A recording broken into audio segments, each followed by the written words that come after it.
So we are done till here. So what are the reasons for doing performance testing for an already existing application and a newly built application, correct?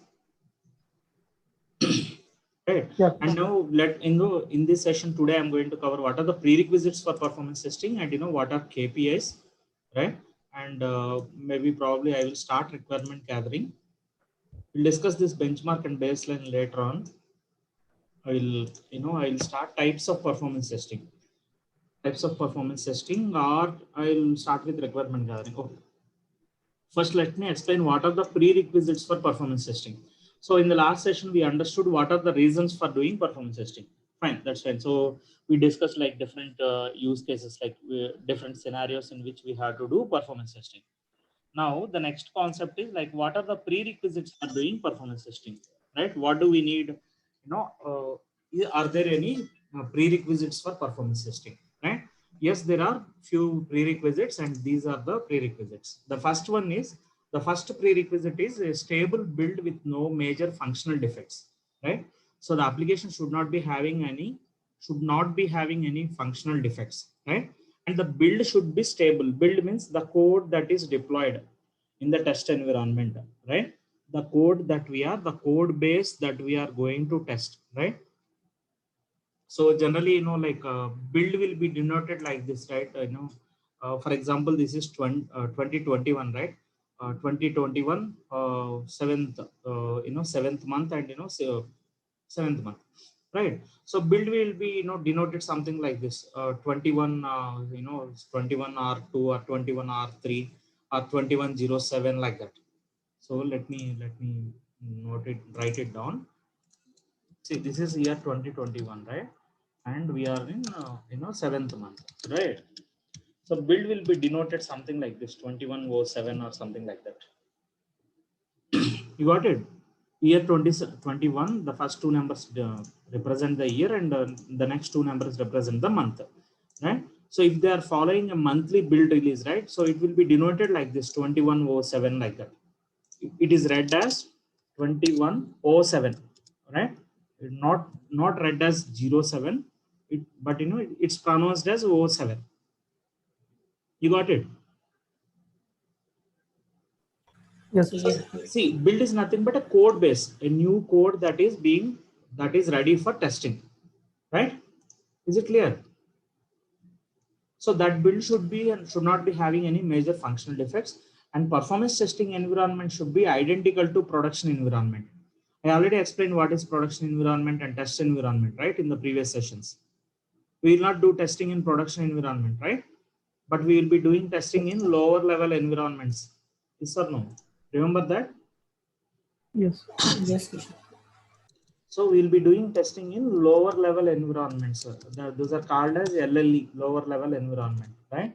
So these are development environment, SIT, the QA environment. These are all called as lower level environment. Development and SIT or QA and test environment. Test environment is where we do performance testing. There, that is also called as engineering environment, right? And then what is high level environment? Production. For high level environment, right? So production environment, we call that as high level environment, right? So, and suppose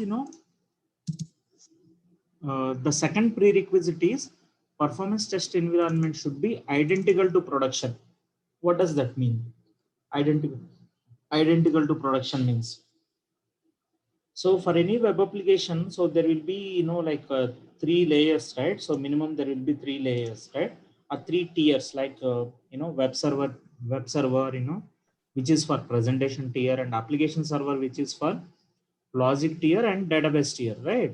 So, and let's assume that in production there are 3 web servers. Let's assume that this is your application that you are testing, right? And in the production, it has 3 web servers, 4 application servers, and 3 database servers.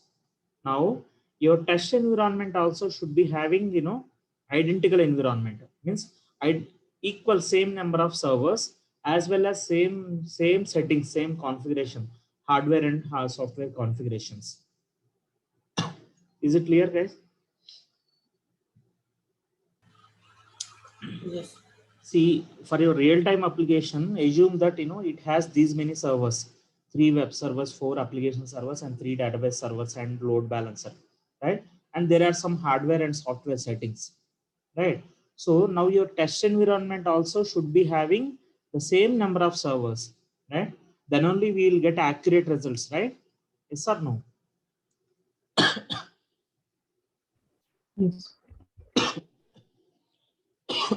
Sorry, right? So that's what I mean to say when I say like, your test environment should be identical to production,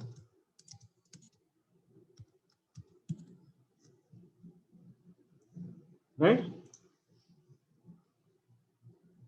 Next, to ensure consistent results, performance testing environment should be isolated from other environments, such as user acceptance testing or development environment. Means basically no one else should be using the performance testing environment. It should be isolated from other environments. Means no one should be using any, no other team should be using that environment for their testing, any of their testing like UAT or development, right?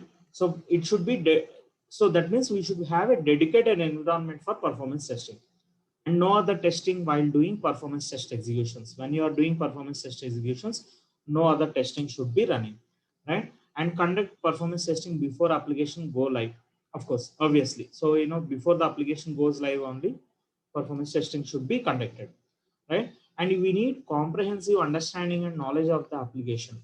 So comprehensive understanding and knowledge of the application means we should know what, like what are the web servers, app servers, database servers. So basically we need to know the architecture of the application clearly.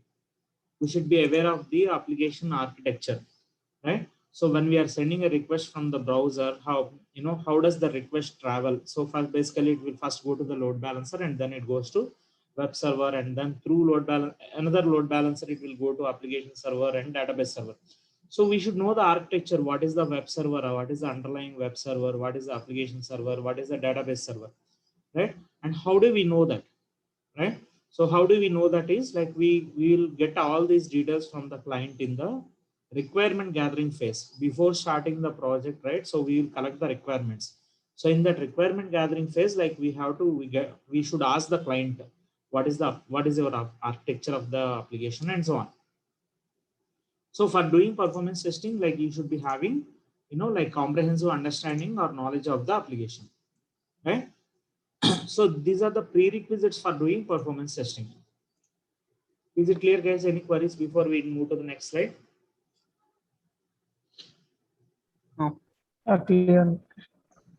Right. And we will discuss this KPIs and all later on. So, I'll discuss this KPIs and benchmark later on. So now let's move on to the, as I mentioned, right? So we will know all these details, the knowledge of the application we get in the requirement gathering phase. So I'll go to the requirement gathering phase, right? So how does a project start? Any project? How does any project start, right? So we'll discuss performance testing life cycle now. That is covered in performance testing life cycle. So let's assume that IRCTC want to do performance testing for their application, or else Redbus want to do performance testing for their application, right? So like they suppose assume that this is the first time that they are doing performance testing. So what they will do is, they have to decide to which software company they have to give that project, right? We'll take some analogy. We'll take some example. Suppose you want to buy an apartment, right? So first you will decide what is your budget and which builder you want to, right? Yes or no? Yes. Yes. Yes. So suppose like you are staying in a metro city, so you want to buy an apartment, right? So first you will post your requirement somewhere like Magic Bricks or 99 acres. We have many sites, websites, right? For for real estate sites, right? So we will have Magic Bricks or 99acres.com or Common Floor, right? So you'll post a requirement there. So saying that I want to buy an apartment with 2 BHK apartment with so and so budget and so area, isn't it? Yes or no? Or else Yes. you are looking for a job, like you will post your CV on Naukri or Monster, right? Yes. So in the same way, suppose if a client want to do performance testing for an application, they will float something called RFI. RFI stands for request for information.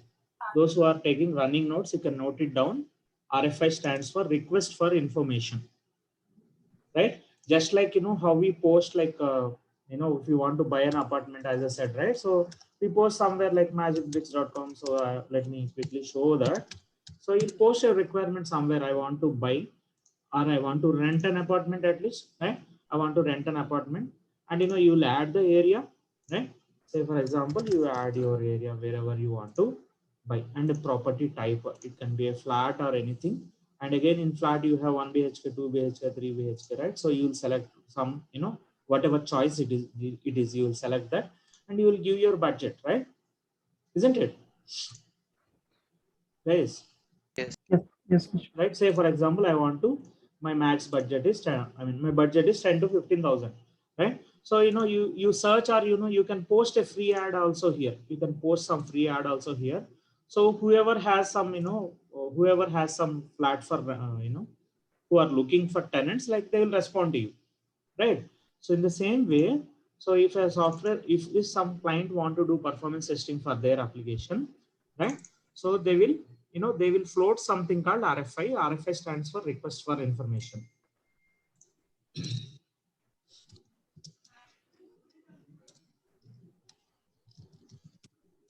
Request for information, right?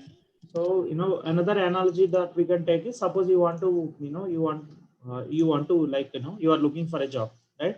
So you'll post your CV in Naukri and Monster and some other job sites, right? So, Yes. sorry.